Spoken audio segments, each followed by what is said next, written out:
and get to India from the other side. Nobody believed in him. Yeah. He was like, I'm gonna do this. They were like, you can't do it, Chris. And he was like, I'm gonna do it. They're like, you can't do it, Chris. He's like, I'm gonna do it. They're like, you can't do it, Chris. And he raised money. He fought for years. He finally got the ships, and he sailed the wrong way around the world, and he didn't do it.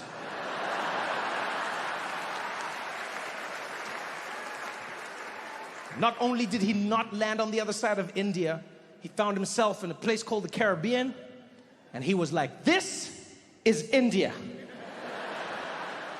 And the people there were like, I don't know if you've been eating some of the herb we've been leaving about, but this is totally not India. And they're like, this is India, and you guys are Indians. They're like, brother, we are not Indians. He's like, I know Indians when I don't see them. You're Indians. You're just on the far side, so you're West Indians. And he stuck with it. Christopher Columbus stuck with it his entire life. Other explorers would come to him, they'd be like, yo, Chris, I don't think you made it to India. He's like, it's India. They're like, I don't think it's India. He's like, it's India. He died refusing to acknowledge the possibility that he never made it to India. Not only that, my friends, he never set foot in America. Ever. Ever. And yet, he had a public holiday named after him in America. That, my friends, is the inspiring story of how white men can fail up.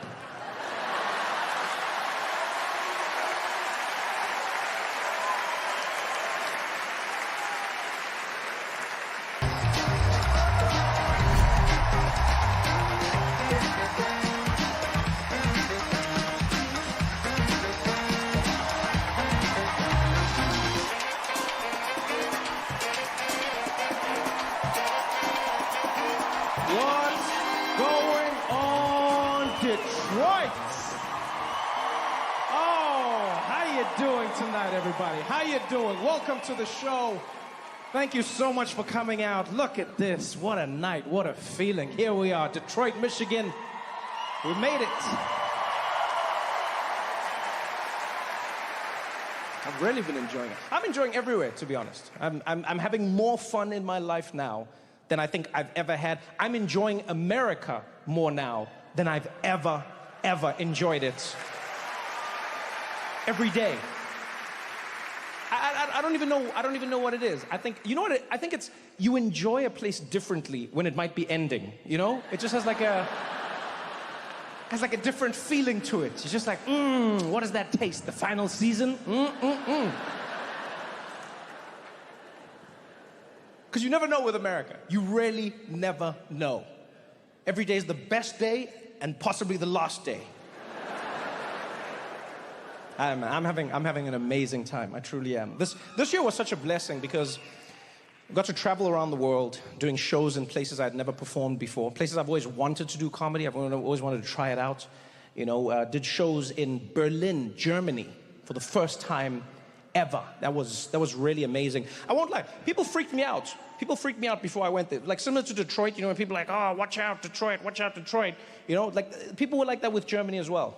Like when I was going to Berlin, people were like, dude, Germany? Do they laugh? I'm like, what do you mean? They're human beings. Like, I don't know, man. Do they laugh? People got to me. There was a point when I was heading to Germany where I was like, maybe Germans just sit in the audience like, aha, yeah, yeah, yeah, aha, aha. That was a comedy show. But they don't. They laugh. They're actually great audiences. I had an amazing time in Berlin. It's a city that sneaks up on you because it's so culturally diverse. You know, it has a burgeoning art scene, you know, fantastic music. The history in Berlin is truly deep and rich. You know, I love traveling and seeing places whenever I'm in certain cities. And in Berlin, I went out with like a tour group, and I had a great time, but I wish someone had warned me how painful a lot of like Berlin's history is. Right? Because that was basically the headquarters of the Nazi party. So like everything ties back to Hitler. I didn't know this. I thought we were going on like a cute little tour. I ask a lot of questions. I'm curious. This brought the mood down. And we're out and about. The tour guide was doing his shtick. He was happy as well. He was like, here behind me you can see this is one of the largest airports that was ever built in the world. Yeah, it is a world famous airport here in Berlin. And it is so large that they filmed the Hollywood movie, The Hunger Games, inside this airport. Yeah? Any questions? And I was like, yeah, wow, how old is this thing? He's like, this is almost 100 years old. I'm like, damn, and like, who built it?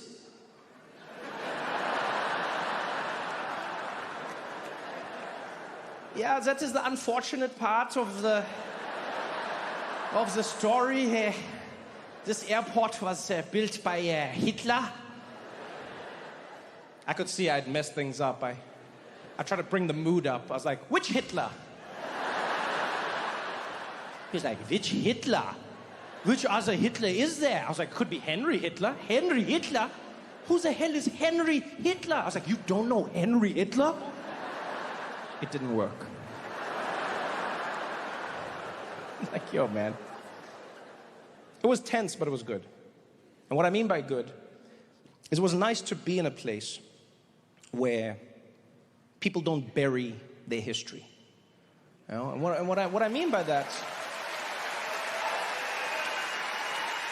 What I mean by that is that, like, when you travel through Germany, even if you don't go to museums, you cannot escape the past of both Berlin and what Germany did.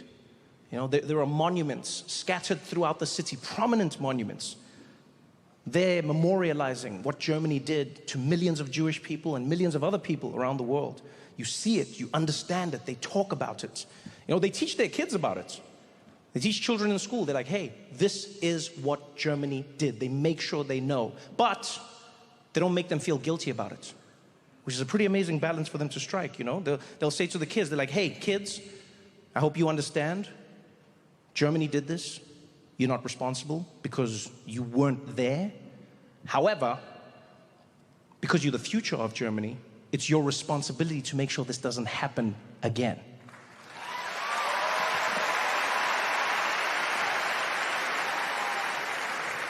You know what I loved about being in Germany when they were talking about their history is how forthright they are about it. You know, they know it's painful, they know that it's a terrible blight on who they are, but they don't hide from it. Like when I saw them doing this, I was like, man, I wish America did this with history. You know, because you ever see how awkward it is speaking about history in America? It gets tense. Doesn't matter what history it is, it gets tense. You know, Columbus Day is one of those days. Every year in New York, there's a fight. Every year. Here in Detroit, there was a fight. There was a bust of Christopher Columbus that was around for 110 years. At some point, half of Detroit was like, we need to get rid of it. The other half was like, no, don't get rid of it. It was a huge fight. New York, same thing, every year. Columbus Day, Indigenous Peoples Day. Columbus Day, Indigenous Peoples Day. Yeah, there was an interview on the news I saw once. It wasn't supposed to be funny, but I found it funny. The reporter went up to some guy and was like, sir, what are you going to be doing for Indigenous Peoples Day? And he was like, let me tell you something, it's Columbus Day. I'm sick and tired of people coming in and changing the name. We're proud of that day. It's Christopher Columbus. It's Columbus Day. It's not going to change. In fact, how would you feel if somebody came along, took something that's been around for a long time, and just decided to switch it and call it something else, huh? How would you feel? I was like, but sir, isn't that the spirit of Columbus Day?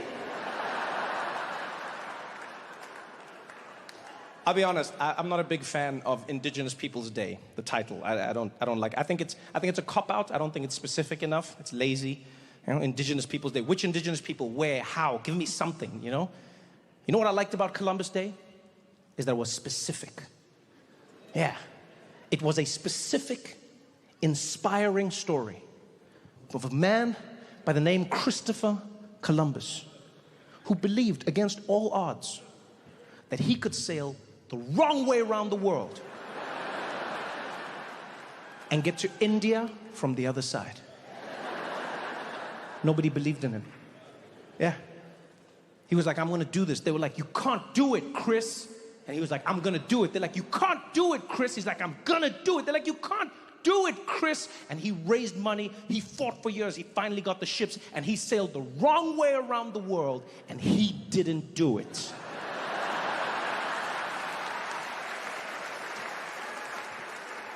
Not only did he not land on the other side of India, he found himself in a place called the Caribbean, and he was like, this is India. And the people there were like, I don't know if you've been eating some of the herb we've been leaving about, but this is totally not India. And they're like, this is India, and you guys are Indians. They're like, brother, we are not Indians. He's like, I know Indians when I don't see them. You're Indians. You're just on the far side, so you're West Indians. And he stuck with it. Christopher Columbus stuck with it his entire life. Other explorers would come to him, they'd be like, yo, Chris, I don't think you made it to India. He's like, it's India. They're like, I don't think it's India. He's like, it's India. He died refusing to acknowledge the possibility that he never made it to India. Not only that, my friends, he never set foot in America. Ever. Ever. And yet, he had a public holiday named after him in America. That, my friends, is the inspiring story of how white men can fail up.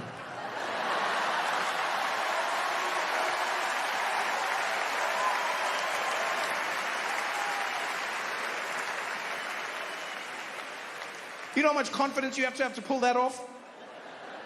Nobody else. That is white man confidence. Nobody else possesses that level of confidence. Go the wrong way, end up in the wrong place, call the wrong people the wrong name, and be like, I'm right, give me a holiday. No one else can do that. That is the level of confidence we should all aspire to. Is white man levels of confidence. Women couldn't pull that off. You think any woman should be like, I'm gonna sail the wrong way around the earth? They'd be like, burn her, she's a witch. You think people of color could have pulled that off? You think black people could pull that off? Wow, really? Black people just gonna sail around the world, wrong way around, get to the place they're not supposed to be, probably get arrested for trespassing. Be like, what are you doing here? Be like, man, my bad, man. I thought I was getting to India, man. My bad, man. I apologize. Man, I don't even know what I was thinking, man. You know what, man? We should have never messed with ships. It never turns out good, man. I apologize. I apologize, man. This won't happen again.